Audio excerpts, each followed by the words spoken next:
friends on those boats, dear friends, and they are some of the most principled and courageous people that I have the honor to know.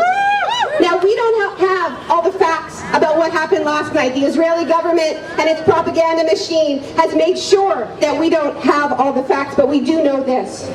Israel is the clear and indisputable aggressor in this situation, having illegally sent armed soldiers onto boats in international waters. We know this.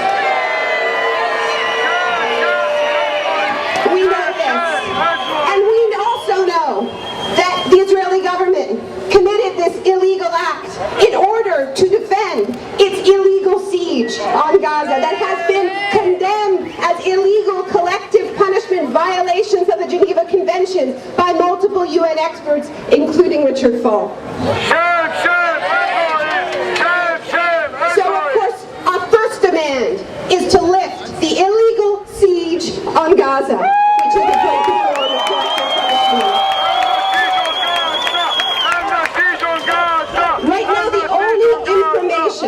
About what's happened and what happened last night is coming to us out of Israeli propaganda. Meanwhile, the people who witnessed this and photographed it and filmed it are being held by the Israeli government, unable to communicate with the outside world.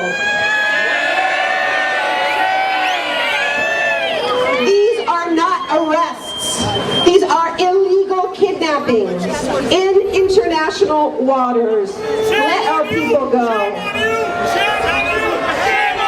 We want our friends released unharmed with their photographs, with their video. And we want that aid to go to Gaza right now. We also demand that the perpetrators of this crime, not just the individual soldiers, but the politicians who authorized this illegal assault, that they be held accountable before the law.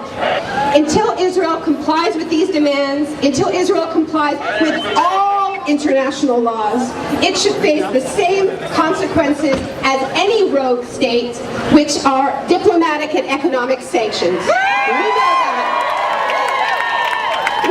But we also know we're also not naive, and we know that the Harper government is never going to do that. In fact, the Harper government was shamefully the first government to support the illegal siege on Gaza and has actively defended every illegal action of the Israeli government since that time.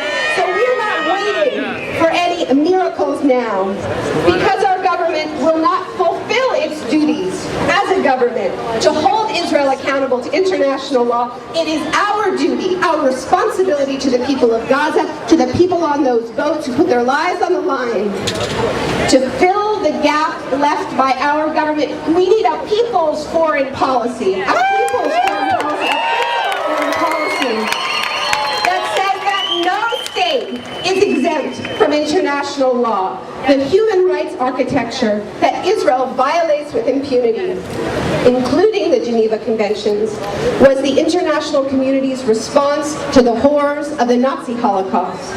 We simply cannot allow Israel and its apologists to demolish the sacred architecture that is humanity's best and only defense against barbarism.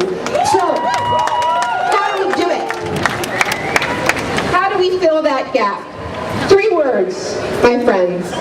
Boycott, divestment, and sanctions. Our only course of action! Our only course of action! Our only course of action! And I want to say a few special words to my fellow cultural workers, musicians who perform to adoring crowds in Israel without giving a moment's thought to Palestinians 15 minutes away who are not free to attend their concerts. And I have a few words for museum curators who show stolen Palestinian artifacts in buildings up the street. And I have a few words for film festival programmers who throw parties for Israeli politicians months after they waged their brutal assault on Gaza. And I also have words for famous writers who accept lavish awards and slam Palestinians for daring to ask them for a simple gesture of solidarity. This is what I have to say. When you act as if endless occupation is normal, it sends a dangerous message. It tells Israel's leaders that they can continue to unleash violence on civilians without paying a political price. Don't underestimate your power. You are an integral part of what allows Israel to act with such outrageous impunity. You are on the wrong side of history, but it is not too late to get on the right side. Join us and endorse the only nonviolent strategy that stands a chance of breaking this cycle of insanity and violence. Boycott, divestment, and sanctions. Free Palestine.